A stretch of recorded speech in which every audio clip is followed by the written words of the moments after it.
Good morning, traders. Manny Cabrera here from MDC Trading Academy with today's pre-market forecast for Monday, April the 14th. Let's look for our news reports for this week. Although no reports today on Monday, we have a loaded week in reference to reports, information about manufacturing, retail sales, crude oil inventories. We do have our FOMC statement on Wednesday at 2 p.m., including the potential rise of the federal funds rate. We'll also have an FOMC press conference immediately following.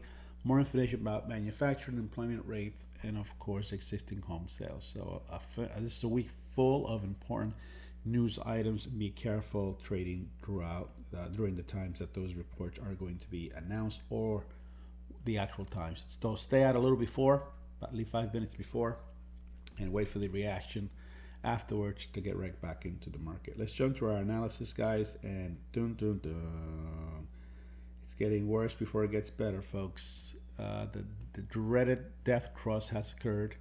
The 50 SMA versus the 200 SMA crossover has happened.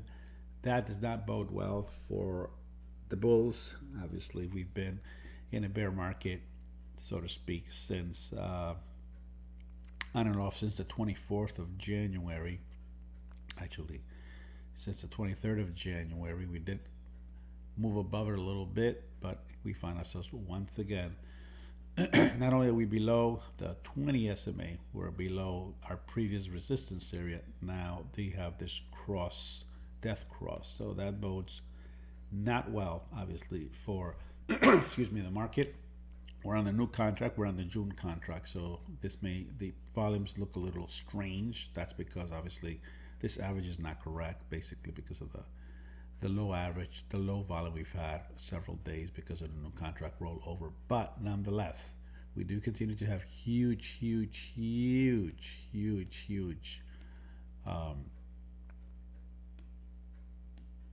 volatility, and the volume continues to be extremely high. What are we expecting this morning, folks, as we look behind these numbers just a little bit deeper? Again, here's the whole story being told on this chart right here.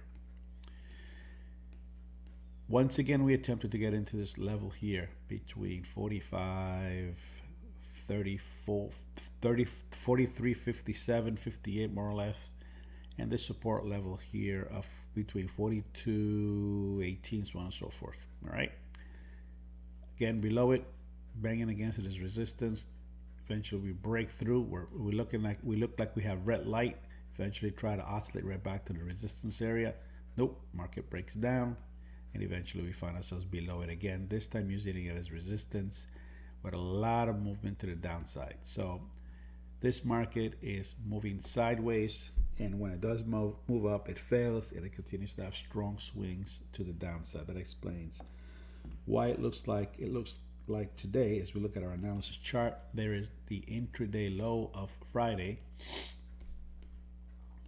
and our intraday high is way up here. And as you notice, the market came off this high, which it placed early in the session. As you notice, really early in the session, and it started to head downwards from there until it broke this particular support level here, key support level here, and then it just created this. We do have a gap set up here, but the market is really struggling for direction at this point. If you look at the pre-market, basically this is the activity we've had here. We had this FOBO here, we have a resistance level here, we have a support level here after we break that trend line, and this is where we find ourselves right now. So what can we expect this morning? A potential test, fill of the gap. I think we already filled the gap. Yeah, we filled the gap, and a potential run to this area, lower area here. In other words, if we break this resistance area, and of course, anything to the upside is obviously going to oscillate potentially to this area right back up here, and potentially retest that FOBO once again. So that's where we find ourselves right now. Don't be surprised if we get a FOBO here, and then the market just returns right back into this channel here. Any break below the intraday low, we're expecting acceleration to much lower levels. So those are the plays for today. Again, this is not a market you're going to fall in love with either side. Just play the trend. Have a great session. Let me know if you have any questions.